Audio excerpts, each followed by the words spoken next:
Good morning all of you. Last lecture we discussed the regression analysis. What is meant by regression analysis? Then regression lines. There are two type, x on y आणि y on x. त्याची equation बघितलं, त्याचा formula बघितला की Bob बी X Y आणि B Y x ते कशा प्रकारे यूज केल्या जातात, कशात रिग्रेशन च्या माध्यमातून आपण एक साधं सिंपल उदाहरण सॉल्व केलेलं होतं. आजच्या लेक्चरला सुद्धा आपण त्याच प्रकारचं एक उदाहरण घेऊया किंवा पण त्यामध्ये आपल्याला किंवा ऑब्टेन टू रिग्रेशन लाईन्स काढायच्या आहेत. त्यानंतर कॅल्क्युलेट कोरिलेशन कोइफिशियंट सुद्धा फाइंड आउट करायचं आहे. त्यानंतर इस्टिमेट दिलेलं असेल the value of Y for X is equal to काय 6.2.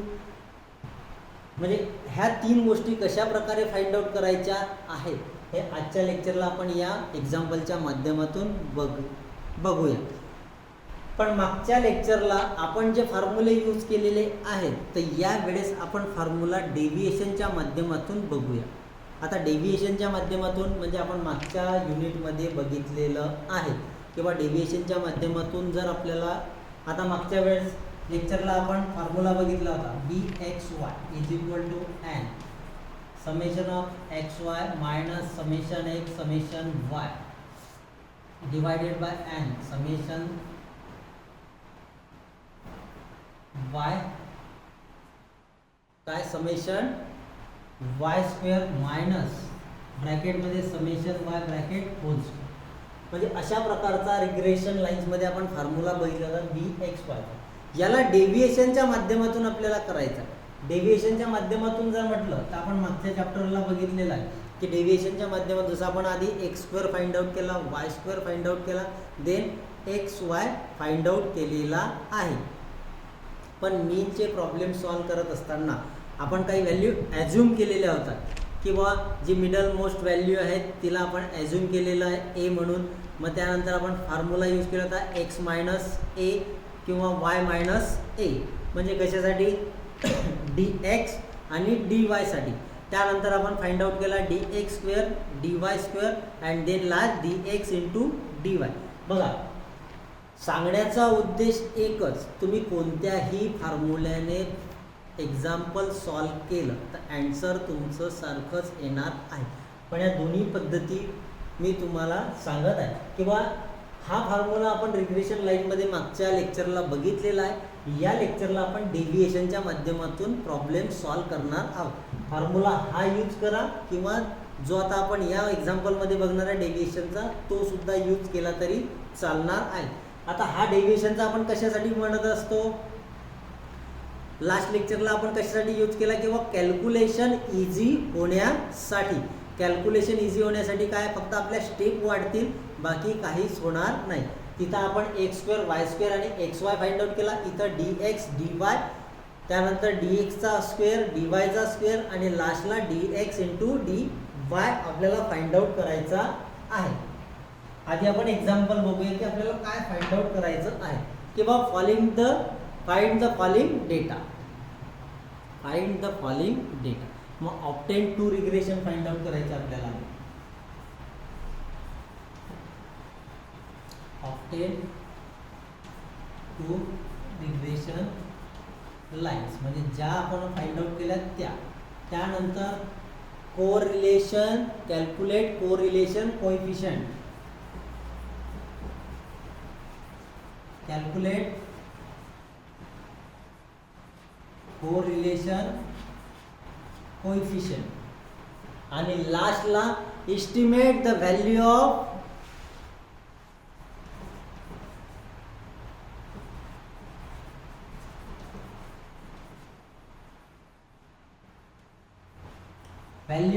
y for x. y for x is equal to 6.2. बघा फाइंड द फॉलोइंग डेटा दिलेला आहे. डेटा अजून आपण लिहिलेला नाही आहे किंवा एक्स आणि वायचा डेटा दिलेला आहे. त्यावरनं आपल्याला obtain two regression line find out करायची आहे. त्यानंतर कॅल्क्युलेट कोइफिशियंट कोरिलेशन कोइफिशियंट सुद्धा फाइंड आउट करायचा आहे. त्यानंतर estimate the value of Y for X म्हणजे y ऑन x, तर त्यामध्ये x आपल्याला दिलेला आहे 6.2, y आपल्याला दिलेला x आपल्याला दिलेला आहे किंवा 6.2. मग त्यावरनं आपण कशा प्रकारे फाइंड आउट करणार आता, म्हणजे इथं y ऑन x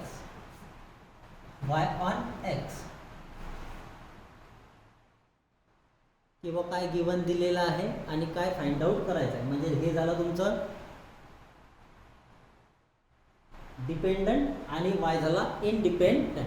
ठीक आहे, आता आपण प्रॉब्लेम सॉल्व करायला सुरुवात करू. ह्या 3 गोष्टी आपल्याला या एक्झाम्पलमध्ये फाइंड आउट करायच्या आहे. मग आता नेमकं आपल्याला गिवन टेबल काय दिलेला आहे तो बघूया.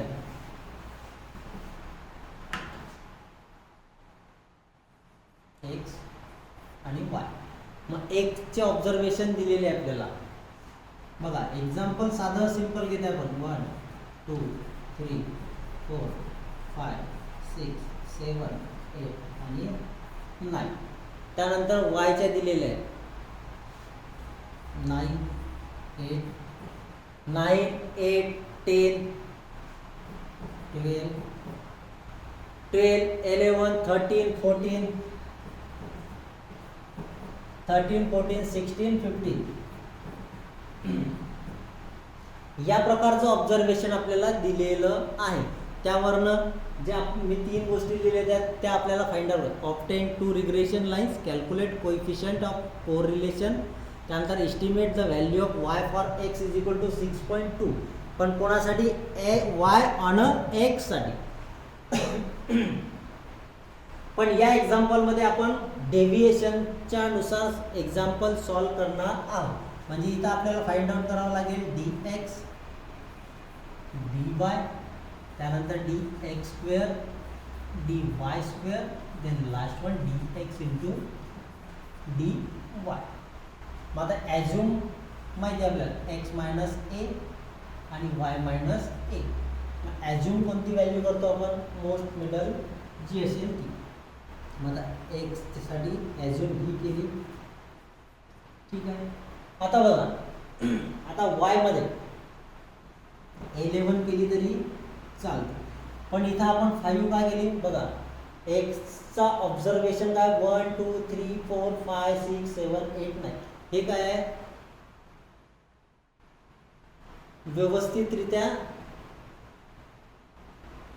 मांडणी झालेली आहे. पण y ची कशी आहे काय बघा.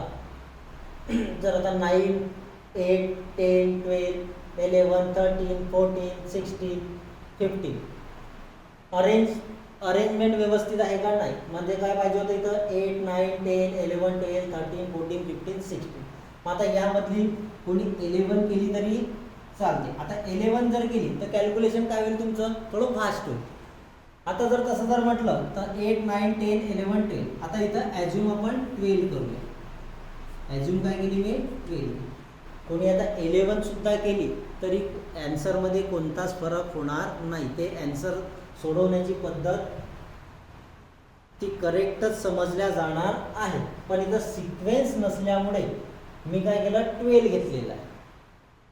तुम्ही 11 केलं तरी चालतं. मी फक्त काय केलं? 12 केलं. त्यामध्ये कोणताच फरक पडणार नाही. ॲज्युम केलेली आहे कारण की आपण मागच्या चॅप्टरला काय म्हटलेलं आहे की आपल्याला एखादी व्हॅल्यू ॲज्युम करायची आहे आणि त्यानुसार आपल्याला एक्झाम्पल सॉल्व करायचं आहे.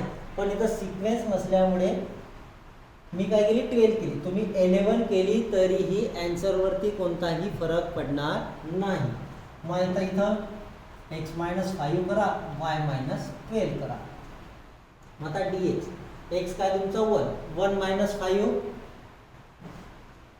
Minus 4 2 minus 5 minus 3 minus 5 minus 2 4 minus 5 minus 1 5 minus 5 0 6 minus 5 1 7 minus 5 2 8 minus 5 3 आणि 9 मायनस 5 4. म्हणजे तुमचा dx फाइंड झाला. त्याच प्रकारे dy फाइंड करा. y काय? 9 minus 12 9 minus 12 minus 8 minus 12 minus 10 minus 12 minus 12 minus 12 0 11 minus 12 minus 1. 13 minus 12 1. 14 minus 12 16 minus 12 15 minus 12 dy सुद्धा तुम्ही फाइंड केला -3 -4 -2 0 -1 1 2 4 3. मग आता यावरनं तुम्ही dx स्क्वेअर फाइंड आउट करा. आता dx स्क्वेअर म्हणजे dx जो फाइंड आउट केले आहे त्यावरनं dx स्क्वेअर 4 -4 चा स्क्वेअर 16 -4 चा स्क्वेअर 6 3 चा 9 2 चा 4 1 चा 1 0 0 1 चा 1 2 चा 4 3 चा 9 4 चा 6. याच प्रकारे dy स्क्वेअर -3 चा 9 4 चा 6 2 चा 4 0 0 1 1 4 16 आणि 9. आता काय फाइंड आउट करायचं आहे dx इंटू dy. मग dx इंटू dy करा. मायनस मायनस प्लस होऊन जाईल. -4 into -3 -3 into -4 -2 into -2 -1 into 0 0 into -1 0 1 into 1 1 2 into 2 4 3 into 4 12 4 into 3 12. बघा डेव्हिएशनच्या माध्यमातून तुम्ही dx dy dx square dy square dx into dy find out केलेला आहे.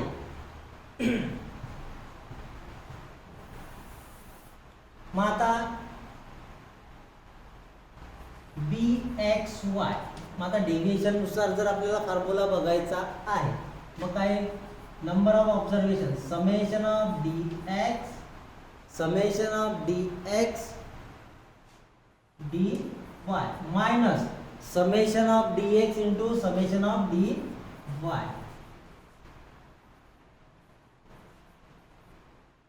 Divided by number of observation d summation of dy square minus bracket मध्ये summation of dy bracket whole square.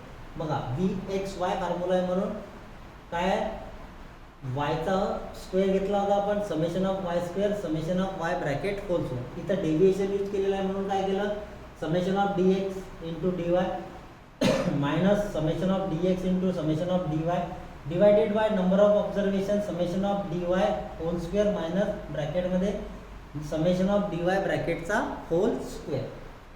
मग आता या फॉर्म्युल्यामध्ये आपल्याला ह्या व्हॅल्यू पुट करायच्या आहेत. मग आपल्याला जर व्हॅल्यू पुट करायच्या आहे तर आपल्याला x बार समेशन x समेशन y लागणार आहे. मग आता याचं कॅल्क्युलेशन करा किंवा समेशन x चं काय आलं 45 समेशन y चं 108. आता बघा कॅल्क्युलेशन मी केलेले आहे म्हणून मी डायरेक्ट क्लिअर आहे. तुम्ही कॅल्क्युलेशन करून सुद्धा लिहू शकता. dx चं 0 0 त्यानंतर dx स्क्वेअर आणि dy स्क्वेअर 60 त्यानंतर dx इंटू dy काय तुमचं 50 म्हणजे इथं समेशन ऑफ x मिळाला समेशन ऑफ y मिळाला समेशन ऑफ dx मिळाला समेशन ऑफ dy मिळाला समेशन ऑफ dx स्क्वेअर मिळाला समेशन ऑफ dy स्क्वेअर मिळाला summation of dx into dy.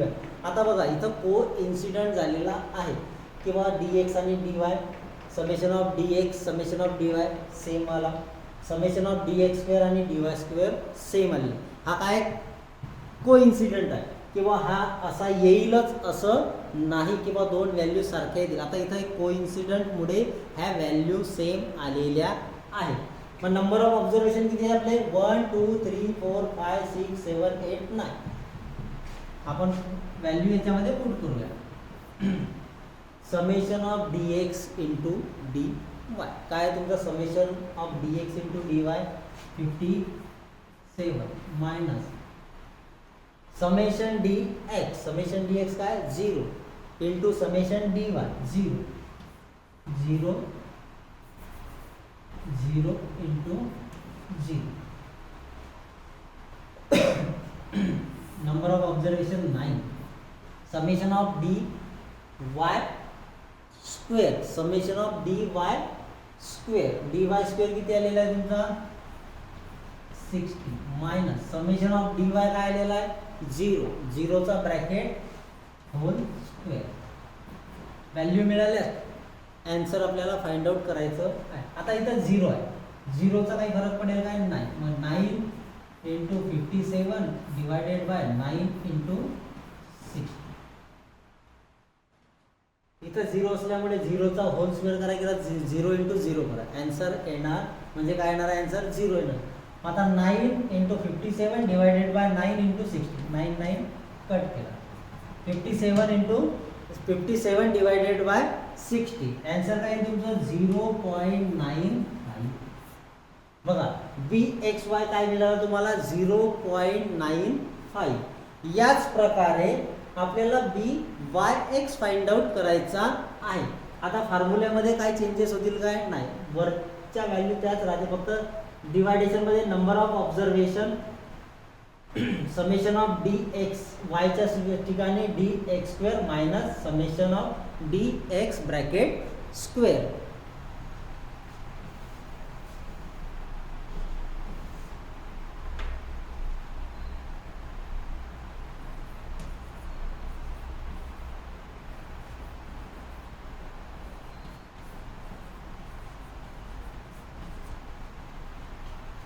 काय समेशनचा फॉर्म्युला, त्यामध्ये व्हॅल्यू पुट करा 9 वरती 57 minus 0 into 0 divided by 9 D X square काय आलेला आहे तुमचा summation of D X square तो सुद्धा 60च आलेला आहे मायनस 0 होल स्क्वेअर. बघा 9 57.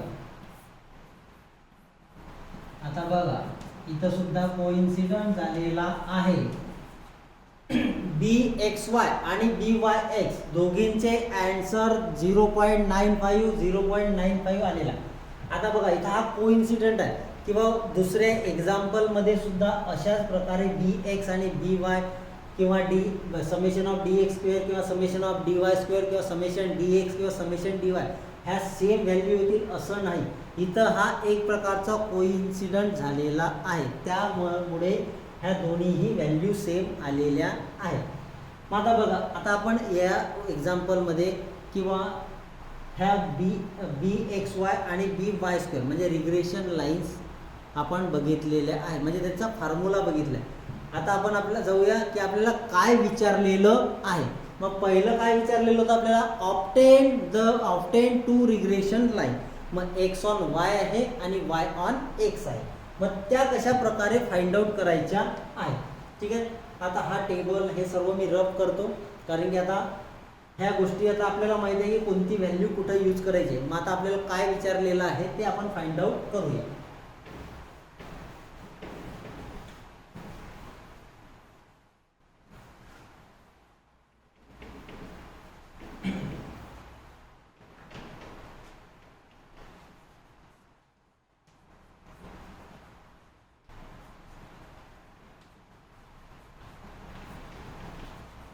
Obtain two regression line. मग आता याच्यामध्ये आपल्याला एक्स बारचं काम पडणार आहे आणि वाय बारचं. मग एक्स बार आपल्याला माहिती आहे कसा काढतात. X bar is equal to summation of X divided by N. काय होता summation 45 divided by 9 5. Y bar summation of Y divided by N काय होता 108 डिवायडेड बाय 9 काय आला 12. म्हणजे तुम्हाला एक्स बार सुद्धा मिळाला आणि वाय बार सुद्धा मिळाला. मग रिग्रेशन टू लाईन्स. मग आता सर्वात आधी एक्स ऑन वाय बघूया. एक्स ऑन वाय काय इक्वेशन काय होतं X minus X bar is equal to B X Y ब्रॅकेटमध्ये वाय मायनस वाय बार. मग आता एक्स बार काय आहे आपल्याकडे 5. आता बी एक्स वाय काय आलेला होता आपला 0.95 0.95 वाय मायनस वाय बार काय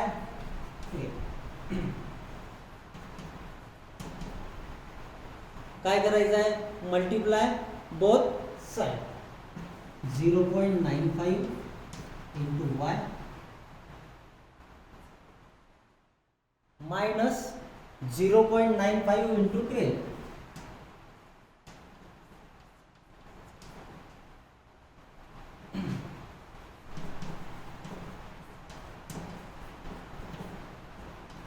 minus 0.95 into 12 काय येईल 11.4. मग x is equal to 0.95 bracket complete y minus 11.4 plus 5 minus 5 इकडे होता आपण त्याला तिकडे घेतलं काय येईल आन्सर आपलं काय येईल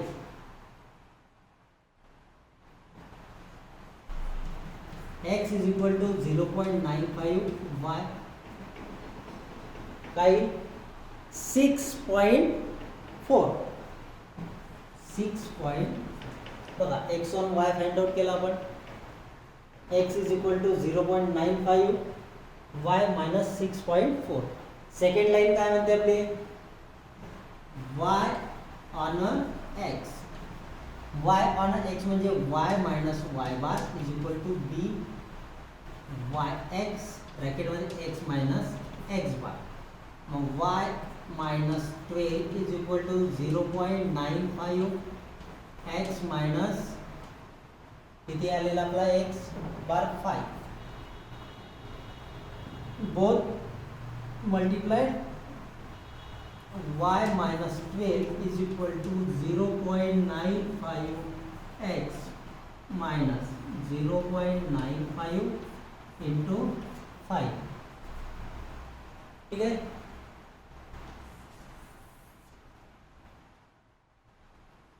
y minus 12 is equal to 0.95 काय x minus 0.95 into 5 0.95 into 5 काय 0.95 into 5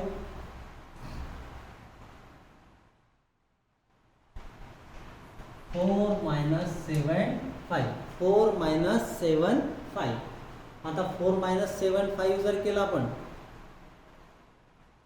तर y is equal to 0.95 x minus 4.75 इकडे मायनस इकडे काय प्लस प्लस प्ले आन्सर काय आलं y is equal to 0.95 x plus minus 4.75 plus 12 केलेला आहे मग जे मोठी व्हॅल्यू त्याची साइन आपण घेतो तर प्लस 7. काय 25 7.25 बघा regression of two line first calculate केला आपण त्यानंतर सेकंड काय विचारलं होतं आपल्याला की बा calculate correlation coefficient calculate correlation coefficient कोरिलेशनचा फॉर्म्युला काय होता r is equal to under root of bxy into byx bxy into byx आता bxy सुद्धा आपण फाइंड आउट केलेला आहे आणि byx सुद्धा फाइंड आउट केलेला आहे मग अंडर रूट ऑफ 0.95 into 0.95 आता व्हॅल्यू सेम आलेले आहेत मग त्याचा जर अंडर रूट जर काढला तर आन्सर काय येणार आहे आपलं 0.9. आता बघा याला जर तुम्ही मल्टिप्लाय केलं आणि त्याचा अंडर रूट काढला तर आन्सर सुद्धा काय येणार आहे 0.95. आता इथं हा काय बोललोय मी को इन्सिडेंट असल्यामुळे त्यानंतर नेक्स्ट वन काय फाइंड आउट करायला सांगितलं होतं आपल्याला estimate the value of y for x is equal to 6.2 x ची व्हॅल्यू आपल्याला दिलेली आहे किंवा 6.2 त्यावरून आपल्याला y हा फाइंड आउट करायचा आहे मग आपल्याला कोणतं इक्वेशन यूज करायचं आहे y ऑन x मग y इज इक्वल टू बघा मी आता डायरेक्ट व्हॅल्यू यूज करत आहे किंवा काय व्हॅल्यू आपली 0.95 into 6.2 प्लस 7.25. बघा मी डायरेक्ट याच्यामध्ये व्हॅल्यू ॲड केलेल्या आहेत. आता 7.25 आला तुमचा, काय आला होता y ऑन x. त्यानंतर 6.2 काय होता तुमचा 6.2.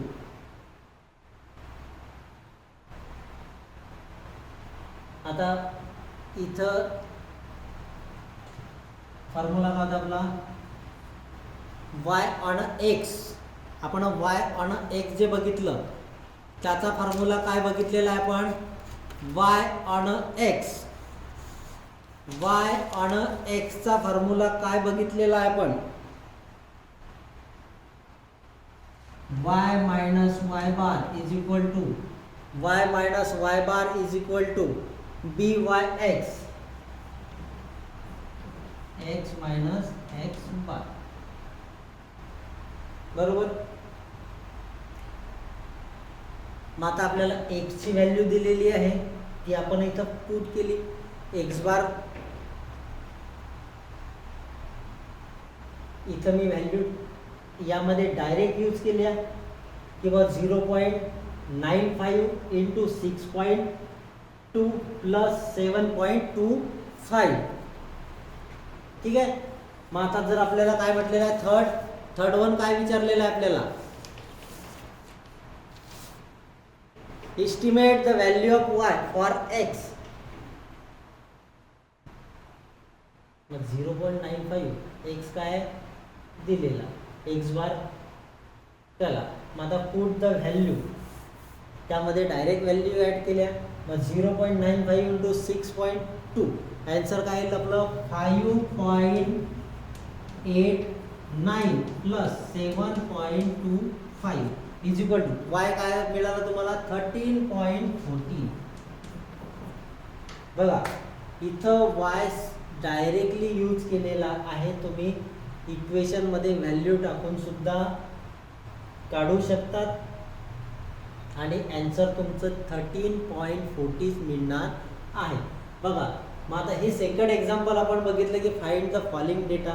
त्यामध्ये सर्वात आधी obtain two regression line find out केल्या. त्यानंतर बी काय केला, कोरिलेशन कोएफिशिएंट फाइंड आउट केला. त्यानंतर estimate the value of y on x. x ची व्हॅल्यू दिली होती 6.2, ती आपण इथं पुट केली अँड सॉल्व दिस प्रॉब्लेम. मग या प्रकारे आपण रिग्रेशन ऑफ ॲनालिसिस बघितलेलं आहे. नेक्स्ट लेक्चरला इंडेक्स नंबर कशा प्रकारे यूज केल्या जाऊ शकतात, त्याचे कोणते फॉर्म्युले आहेत, कुठं काय इंडेक्स नंबर कशा प्रकारे आपल्याला यूज करायचे आहे हे आपण नेक्स्ट लेक्चरला बघूया.